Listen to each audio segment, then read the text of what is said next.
Hello mes petites ailes, comment vous allez? Moi ça va très bien. Aujourd'hui je vais vous donner mes tops des séries et films Netflix. Donc on va commencer par les séries. Elles ne sont pas classées par ordre. J'en ai quand même 12, j'ai pas réussi à en faire moins. Donc j'ai regardé, comme beaucoup de monde, La Casa del Papel. J'ai regardé toutes les saisons.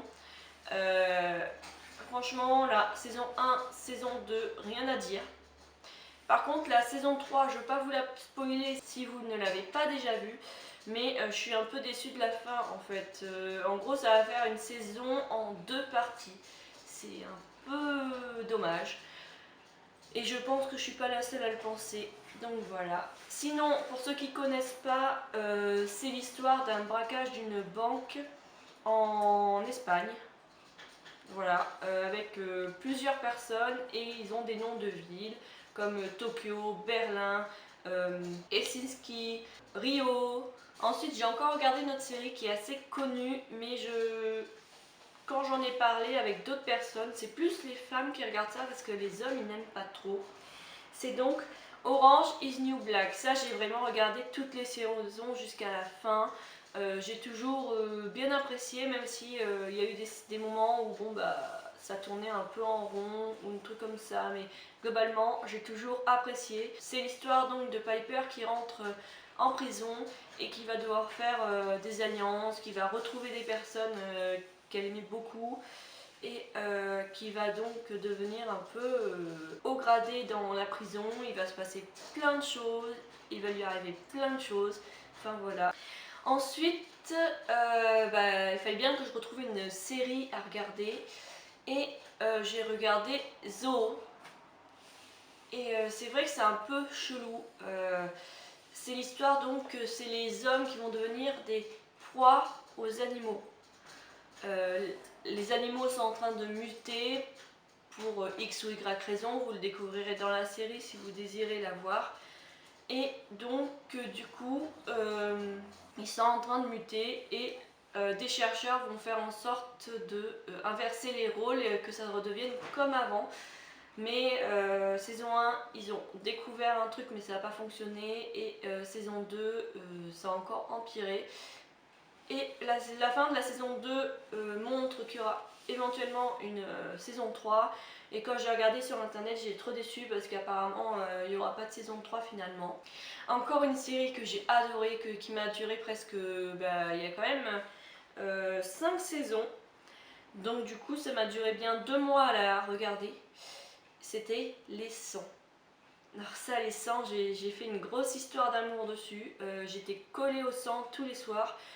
Limite, je n'allais pas dormir, j'étais crevée le lendemain parce que du coup j'avais regardé Les 100 jusqu'à pas d'heure. Et c'est donc une histoire un peu apocalyptique parce que c'est la Terre qui a été irradiée par des radiations tout simplement. Et donc ils ont créé une navette spatiale pour pouvoir survivre, sauf qu'au bout de tant d'années qu'ils ont vécu juste à côté de la Terre mais en orbite, il n'y a plus assez d'oxygène pour tout le monde et donc du coup c'est soit ils font quelque chose, soit tout le monde meurt. Donc ce qu'ils vont faire, c'est qu'ils vont envoyer 100 détenus sur la Terre et voir comment ça se passe et si la Terre est viable, et ils vont apprendre que la Terre est redevenue viable. Donc ensuite, je vous spoil pas la suite, il y a quand même 5 saisons. Je suis d'accord, ça, pour ceux qui l'ont déjà vu, et je vous dis quand même, il y a un moment, quand tu arrives à la 5e saison, et ça tourne toujours un peu en rond, c'est toujours un peu la même chose, il faut qu'ils se battent, il faut qu'ils se battent, il faut qu'ils se battent et il faut qu'ils se battent. Et là, il y a une saison 6 qui est déjà sortie donc aux États-Unis et sur certaines chaînes payantes à la télé. Mais là, la saison 6 sur Netflix, j'espère qu'elle va bientôt arriver parce que moi je suis pressée de la voir. J'ai regardé la saison 1 et la saison 2 de Elite. Donc ça c'est pareil, c'est une série assez récente de Netflix qui est sortie l'année dernière il me semble. Il y a eu une saison 1 de 8 épisodes et là encore une saison 2 de 8 épisodes. C'est l'histoire de 3 ou 4 lycéens qui sont déplacés dans la grande école très prestigieuse et là où il y a des personnes très riches de leur ville. Et donc ils vont devoir se faire une place en sachant que c'était pas gagné parce que les personnes là-bas riches les prennent pour vraiment des pauvres et des moins que rien. Donc du coup ils vont devoir se faire une place et il va se passer plein de choses. Et je vous spoilerai pas la suite, donc ce sera à vous d'aller le regarder. Pour la 6e série, j'ai regardé 13 Reasons Why. Je sais pas si je le prononce bien, mais j'espère que oui. Donc c'est tiré d'une histoire vraie. C'est sur le suicide d'Anna Baker aux États-Unis. Et je vous conseille de le regarder, franchement ça fait réfléchir. Il y a quand même des scènes choquantes, alors si vous êtes jeune, si vous avez moins de 12 ans, je vous conseille d'attendre un petit peu ou de le regarder avec vos parents et avec l'autorisation de vos parents. Et si vous êtes sensible, regardez-le avec quelqu'un d'autre parce que franchement, il y a quand même des scènes qui sont assez choquantes. Il y a eu quand même un viol d'un garçon et moi je pensais pas que ça allait se passer comme ça le viol, je pensais que c'était enfin bref, c'était vraiment quand tu y penses c'est juste horrible. Ce qui a été plus dur pour moi dans la série, c'était de voir le jeune homme se faire violer et Anna Baker se suicide. Donc ensuite encore un grand classique. Je pense que c'est pareil, c'est un peu comme la Casa del Papel, tout le monde regarde ça ou beaucoup de monde le regarde, c'est Riverdale. Donc j'ai regardé toutes les saisons. Il me reste juste 2 épisodes de la saison 4 il me semble parce que j'ai vu qu'ils sont sortis mais moi je les attendais et ils sont jamais ressortis pendant... Enfin il y a eu un laps de temps avant que les 2 épisodes sortent. Donc c'est l'histoire de jeunes qui vont devoir faire des enquêtes parce qu'il y a eu un meurtre ou un suicide, ils savent pas trop. Ensuite ça il n'y a eu qu'une saison et c'était des courts épisodes, il me semble qu'il y a eu 6 ou 8 épisodes. C'est Sex Education. Donc c'est pareil, c'est pas pour tous les publics. Mais moi j'ai beaucoup aimé, c'était plutôt sympa. Les acteurs ont bien joué. J'ai bien aimé la fille aux cheveux blonds et roses, je sais plus son nom. Mais voilà. Sinon, encore une fois, une courte série, mais que j'ai bien aimé, c'est Trinkets. Donc j'ai regardé la saison 1, de toute façon il n'y en a qu'une. C'est l'histoire d'une jeune fille qui est kleptomane et donc elle va devoir faire des cours de soutien kleptomane, vous savez, des rendez-vous anonymes là. Et finalement, elle va trouver d'autres personnes avec qui elle va voler. Il va y avoir plein de trucs autour de ça et tout ça. Donc c'est plutôt sympa. Vous allez vous moquer de moi parce que j'arrive pas à dire le titre en anglais. The Rain. Donc la pluie en anglais, si vous préférez. Parce que moi, vraiment, je suis nulle. À chaque fois que j'ai dit le mot, les gens ils m'ont regardé quoi? Non mais t'as dit quoi? C'est quoi ça et tout ça? C'est juste horrible. J'arrive vraiment pas à dire ce titre de série. Donc La pluie en anglais. J'ai regardé les 2 saisons. C'est un peu encore une fois une série apocalyptique. En gros, c'est des virus qui touchent les gens, mais à partir de la pluie. Donc s'il pleut, tu atteins le virus et tu meurs dans les 5 minutes qui suivent, tu convulses et tu meurs. Et ils apprennent plusieurs choses, comme le virus n'est pas lié à la nature, mais c'est quelqu'un qui a implanté le virus pour quelque chose, mais soit je m'en souviens pas, soit ils n'ont pas encore découvert pourquoi ils ont implanté ce virus. Ensuite j'ai regardé une série, encore une fois tirée d'histoires vraies, d'une fille qui a été violée chez elle alors qu'elle avait laissé les portes ouvertes. C'est un peu... Enfin voilà. Au début on l'a pas cru et en fait au final on finit par la croire, donc du coup ça a été un gros problème pour elle. Elle a perdu beaucoup de choses dans cette histoire. La série, si vous l'avez déjà reconnue, c'est Unbelievable. Et donc il n'y avait qu'une saison, donc j'ai regardé la saison 1. Je sais pas s'il y aura une saison 2, on verra. Mais c'était plutôt pas mal. Et la toute dernière série de ce top, c'est Island. Donc Island, c'est encore une fois quelque chose de nouveau sur Netflix. Je crois que j'ai quand même pas mal regardé les nouveaux trucs de Netflix, hein, comme beaucoup je pense aussi.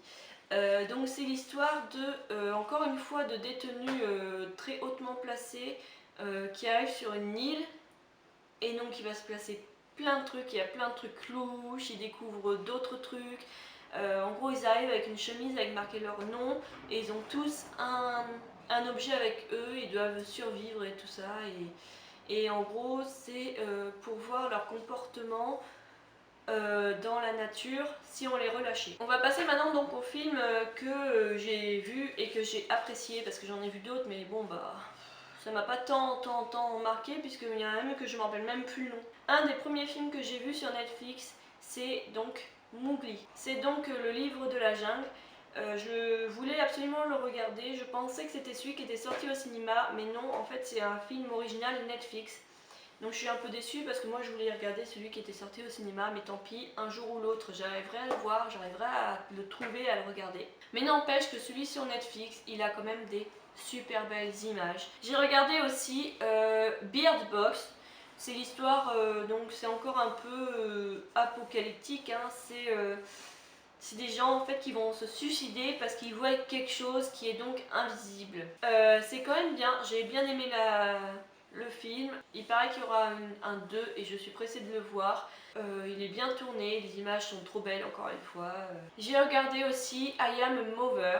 Donc ça c'est un film de science-fiction. C'est donc encore une fois apocalyptique. Je crois que j'ai regardé beaucoup de choses apocalyptiques sur Netflix. Pourtant, c'est pas forcément mon domaine, mais les images étaient trop belles, alors du coup, je les ai regardées. Et les synopsis m'intéressaient également. Donc, c'est l'histoire d'un robot qui va faire naître un bébé d'elle-même parce qu'il n'y a plus de population sur Terre, où il y a quasiment plus d'hommes sur Terre, et donc il faut repeupler la planète. Et donc la petite fille va découvrir plein de choses, des trucs assez morbides d'ailleurs. Et donc je vous laisse découvrir. Ensuite à Noël, je me suis dit je vais regarder un film de Noël, sauf qu'en fait les films de Noël ça ressemblait plutôt à ce qu'on trouve sur M6 ou TF1, des trucs complètement... je vous lance pas la pierre à ceux qui aiment bien, hein. Moi je trouve ça crétin. Donc du coup j'ai regardé finalement un dessin animé qui est sorti cette année sur Netflix qui s'appelle Klaus. Et là ça a été le coup de cœur, j'ai même... appelé ma mère un jour pour qu'elle vienne le voir parce que je trouvais qu'il fallait pas qu'elle passe à côté de ce dessin animé. Bon, elle a bien aimé mais sans plus, mais moi j'ai vraiment trop apprécié ce dessin animé et je le trouverais vraiment super cool. Et pour le dernier film que j'ai vu et que j'ai vraiment encore beaucoup apprécié, c'est un film cambodgien créé par Angelina Jolie. C'est D'abord ils ont tué mon père. Donc ça se passe au Cambodge pendant la guerre et avec les Khmers rouges, j'espère que je prononce bien. C'est un peu, c'est pareil, c'est hyper triste. Et c'est vrai que dans le film par contre il parle pas beaucoup, c'est surtout imagé. Dans mon canapé, moi j'avais vraiment l'impression de revivre ce que la jeune fille elle a vécu. Sinon mon top est fini. Donc sur ce, je vous dis à la prochaine. N'oublie pas de t'abonner, de cliquer sur le lien d'info pour aller voir mon compte Instagram et je te dis à plus.